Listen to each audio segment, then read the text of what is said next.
Howdy folks, I hope you're doing well. This morning I was perusing through the officially unofficial AtGames 4K Facebook group and I saw this post from Wade Watts. Before we get into Wade's question though, I just want to talk a little bit about the unofficially unofficial 4K group.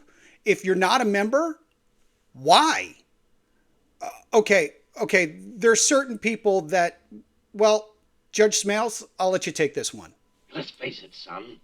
Some people simply do not belong.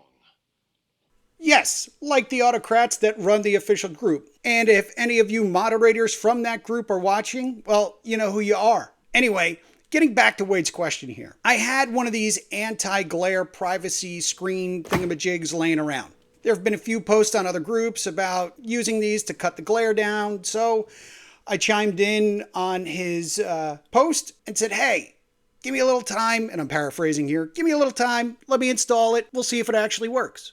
All right, let's get it kicked into 800 speed here while I get things opened up. As you can see, the kit's pretty nice. Comes with 2 privacy screens and a bunch of tchotchkes, like screen cleaners, double-sided tape, instructions, all that good stuff. If you're interested in the kit, I'll put a link in the description below. Just a heads up, the Amazon links, they are affiliated. Not that I'm getting a ton of money for it, but every little bit helps, right? After all, I got 5 kids to feed. Geez, this video's got more jump cuts than a Romero flick. I gotta start using transitions. Anyway, the first thing we're gonna wanna do is grab a tarp or a sheet or anything that you can use to cover up the playfield to keep from scratching it. You're gonna wanna pull the screws from the speaker grills first. Then you're gonna wanna move to the screws up at the top. To pull off the back glass, I would suggest starting at the bottom in and around the area of one of the speakers. If you want a more detailed or in-depth video on the process, check out the link that should be popping up right about now. As you can see here, I initially thought I would put the anti-glare screen on the monitor itself, but after a little trial and error, I decided against it.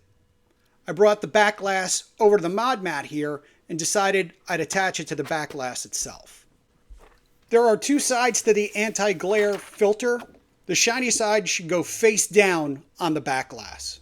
One thing I want to note here, while working with these filters, you're going to want to take it easy with them. At 800 speed, it looks like I'm being a little rough with them, but I'm actually moving pretty deliberately. I say this because if you crease it or ding it in any way, it'll be highly noticeable. After getting everything lined up, the filter barely comes to the edges of the viewable area on the back glass.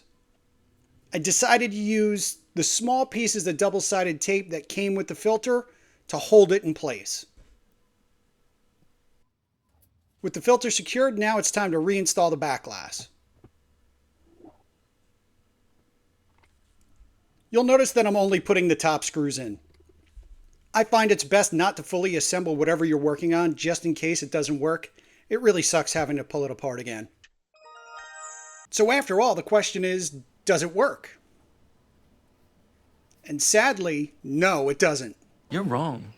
You're so wrong. Wrong, wrong, wrong, wrong. Wrong, wrong, wrong, wrong. You're wrong. You're wrong. You're wrong.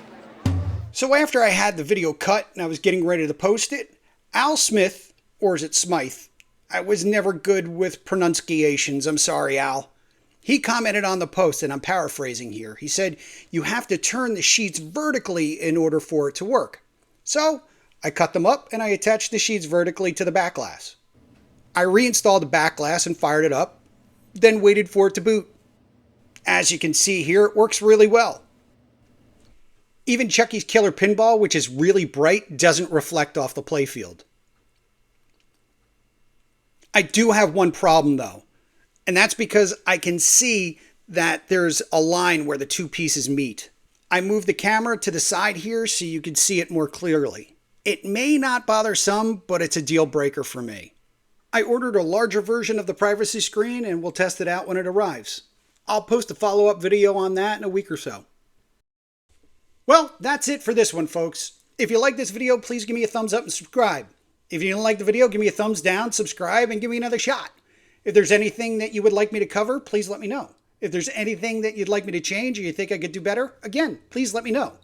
If you hung around to the end, well, thank you for sticking around. I just want to say I appreciate you, I appreciate your time, And as always, stay safe, be well, and take care.